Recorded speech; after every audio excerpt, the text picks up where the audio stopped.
watch, whether you're making music or books or stories, games, whatever, you are an influence, you're a leader, and we have to keep that in mind. Because of this, we have to ensure that our work doesn't lead people to sin. And we do this by looking at content and its likelihood to lead someone to sin.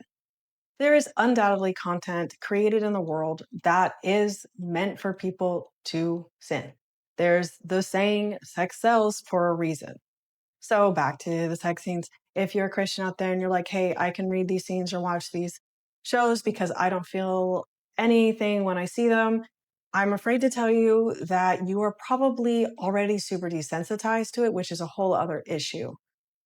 You can see my spicy book video for more on that and why that's bad for your psyche. And that's a good sign that you do need to pull away from that kind of content.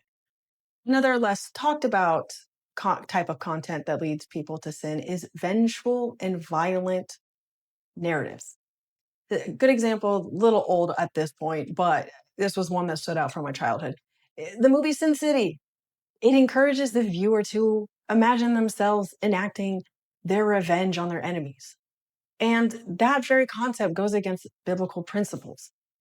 Proverbs 24:17 through 18 says, do not rejoice when your enemy falls, and do not let your heart be glad when he stumbles, lest the Lord see it and it displease him. So if we are creating content or consuming content that is making us excited and we're like, yeah, I want revenge, I love it. That's a heart posture problem that we need to pray about, and we need to disengage from that kind of material. And as creators, we should not be creating that kind of material. So there is content that is guaranteed to make people sin.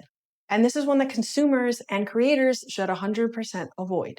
The Bible is full of warnings to Christians about causing one another to stumble.